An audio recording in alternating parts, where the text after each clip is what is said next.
Hey everyone, this is Elenbaas from Nightlight Astrology. Happy Monday, everybody. We have a huge week astrologically, one of the biggest weeks of the year, in fact, in front of us right now. We're going to break down all of the astrological transits to come this week, which include a solar eclipse in Aries, Neptune entering Aries, both Venus and Mercury retrogrades changing signs, a couple conjunctions with Neptune. It's a huge week, really.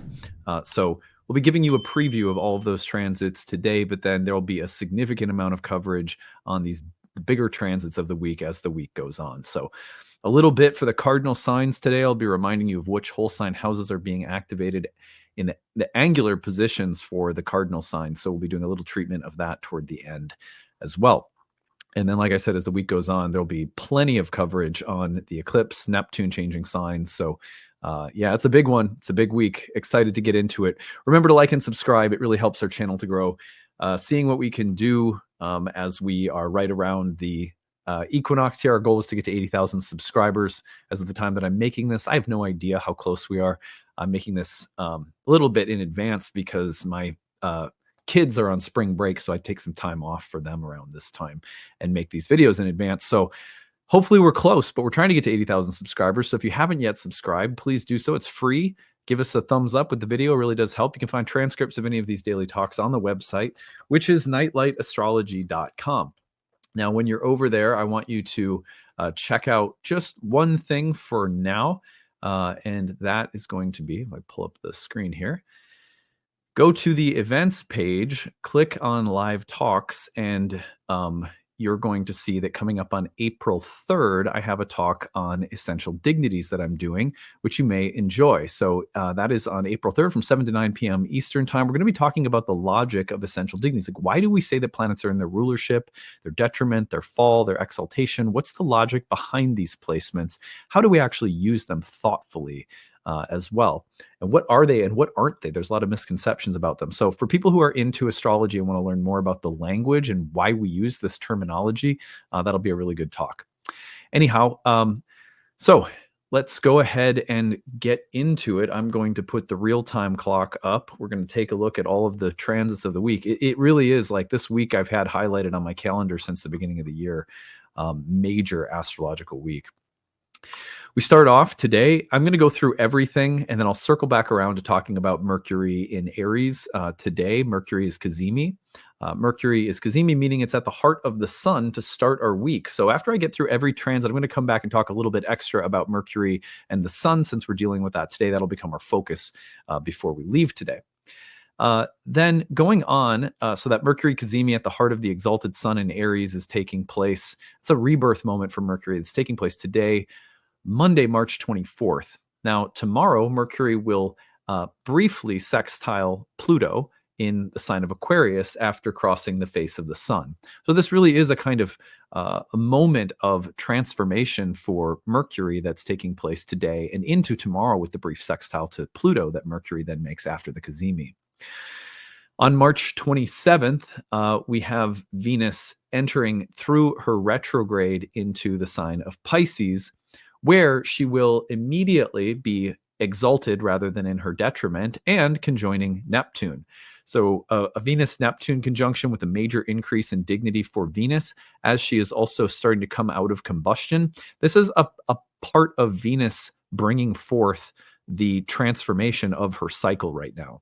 So a really interesting week because that's coming forth under a dark moon right before a solar eclipse. So Venus's powerful transformation taking place in the midst of other very powerful transits this week. So that Venus conjoined Neptune and the change of dignity is something we will also focus on as the week goes forward. If you are a Pisces rising or any of the mutable signs rising, this will be falling in one of your angular houses. So I'm guessing I'm going to do some horoscopes on all of the things happening in Pisces later this week. But for now, you could just note that if you're a mutable sign rising, that would be Gemini, Virgo, Sagittarius, or Pisces, that this shift of Venus will move into an angular house and be a little bit louder for you this week. Now, on the 29th, if we roll forward just 2 days later to Saturday, now we're really cooking. This is where the week really this is the big news, right? Solar eclipse in the sign of Aries, where the sun is exalted. It's only a partial solar eclipse. It's not the world's strongest eclipse in that sense, but it is still a solar eclipse where the sun is exalted. And we have both Mercury and Venus going through powerful phasal transformations. And the next day, of course, Neptune will enter Aries. This is another thing that's worth pointing out is between the solar eclipse in the sign of Aries and the very next day, the 30th, and we're also going to see Mercury go backward as it's recovering from combustion and starting to emerge as the morning star. Mercury goes backward across a conjunction with Neptune back into the sign of Pisces, where now it's in its fall and detriment. So as opposed to Venus, whose transformation brings her into this very positive dignity, Mercury's transformation brings it back into that sort of nebulous, watery space of Pisces, where it's a little bit more challenging for Mercury. You'll see that Mercury conjoins Neptune in Pisces, and then immediately Neptune enters Aries, all between the 29th and 30th. As you can see at the beginning of this week, if we roll it back, we start the week with a Mercury cazimi. We go forward to a Mercury sextile to Pluto, followed by Venus retrograde entering Pisces and conjoining Neptune, followed by a solar eclipse in Aries, followed by Mercury retrograde entering Pisces and conjoining Neptune, followed by Neptune entering Aries. Holy cow. And this is why it's one of the biggest weeks of the astrological year. It's a big week because rarely do you see a solar eclipse in the same sign that two retrogrades have just started in, and that an outer planet that doesn't move signs, but once every 14 years plus with Neptune is actually moving into the same space the solar eclipse and all these retrogrades are taking place in. So there is a ton of focus on that whole sign house of Aries this week in your birth charts. We're going to be doing a bunch of horoscopes this week. It's a week where I'm going to try to pack in as much information as I can, both archetypally and horoscopically. Now let's go back just briefly and preview for you cardinal signs where all of this is landing. And then remember, this week will feature plenty of horoscopic information for everybody. So just hold tight on that level if you're not a cardinal sign rising, or if you listen to your sun sign horoscope, if you're not one of the cardinal sun signs that you listen for. So anyway, this Aries dynamism takes place in the first house for Aries rising. That is the place of identity, body, health. It is a place where we individuate and grow in our sense of who we are and what makes us most authentically and uniquely ourselves. So a lot of existential, personal emphasis with the transits for Aries right now, perhaps no more personal for any sign than Aries this week. And then you go forward to Cancer rising. We see all of this Aries emphasis taking place in the 10th house, which is the place of career, the workplace environment, the intersection between you and the world that you work or live in. It's your social, public-facing world. So that world getting lit up by these Aries transits this week for Cancers. Now, go back here. If I go forward to our next sign of Libra on the cardinal spectrum here, we have all of these Aries transits taking place in your 7th house. So that means that we're placing this eclipse and the transition of these of Neptune, as well as some of the Mercury cazimi. We're looking at all of it in the 7th house of interpersonal relationships. This is a place that has to do with the most meaningful exchanges that you have with other people. Why is there such a strong emphasis on this house right now? It's going to be different for each Libra rising, but the balance of power, the push and pull, the share or exchange of values and energy in relationships, a major topic for Libras this week.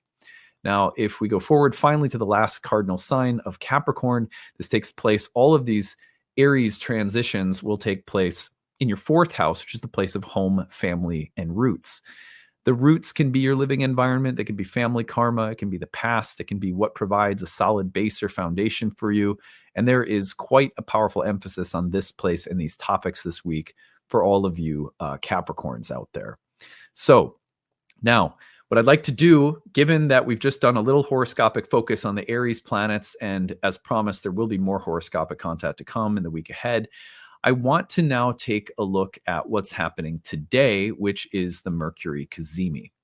So the Mercury cazimi takes place when Mercury crosses the face of the sun, at least on zodiacal longitude, in zodiacal longitude, which means the same degree. Some ancient astrologers debated as to how exact the transition needed to be. Did it need to be down to within 15 minutes? Did it need to be just on the same degree? I tend to view it just on the same degree. That some ancient astrologers looked at it that way, and I've always found that once they're on the same degree, a lot of the symbolism shows up regardless of how many minutes apart they are, but each to their own. Regardless, today is a Mercury Cazimi day, so what does that mean?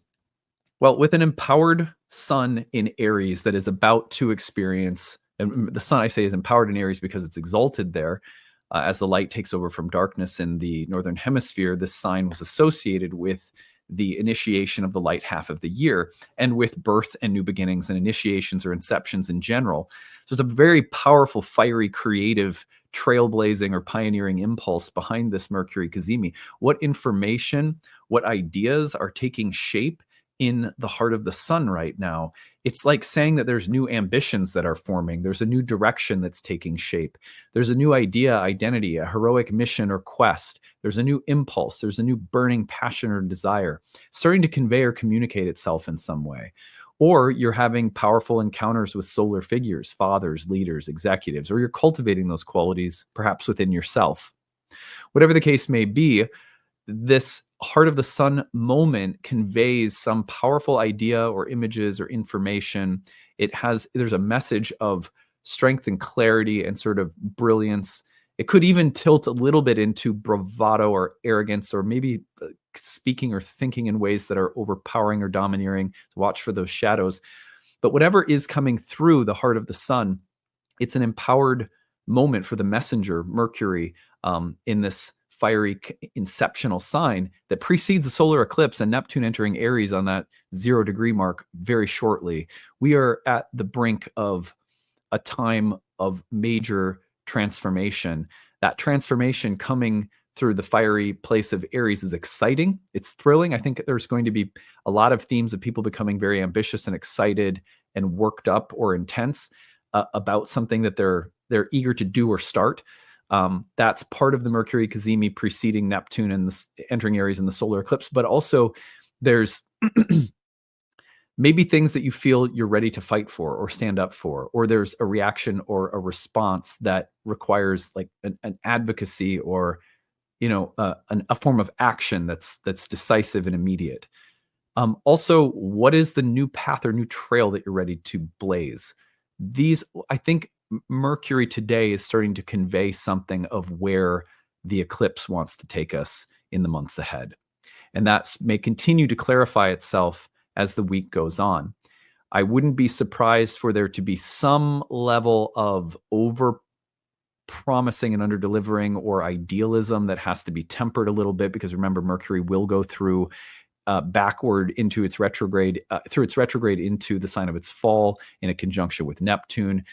Things could get a little manic and ungrounded this week, but I do think that there's an inceptional creative direction that's starting to come forth right now that's very exciting. And for many people will clarify what actions are needed. So that's what I would watch for today, given everything else that's taking shape this week. It's a fiery start to a very fiery week. Although there's an interesting juxtaposition with some of these Neptune dynamics that will be taking place, which we're going to explore as the week goes on. So anyway, this is just a short intro to the week ahead. I am super excited to take a look at that eclipse and Neptune entering Aries. I'm going to do some treatments of Neptune into Aries that pull a little bit from a webinar that I did on Neptune entering Aries called When the Ocean Turns Red. That is something that for those of you who are really interested may also want to pick up the recording of from the shop page on the website, because there's going to be a lot. There's going to be 2 hours worth of focus on Neptune into Aries that still holds up. The other talk is Saturn and Neptune together, which will happen in a couple of months when Saturn enters Aries. There's also about a 2-hour webinar that I did on that on the shop page of the website. So you may enjoy those as extra content to pick up this week, in a week that features the change of Neptune into Aries as well. But yeah, I'm looking forward to it. I will see you again tomorrow, and we will continue unpacking this, one of the most dynamic weeks of the year. All right, take it easy, everybody. Bye.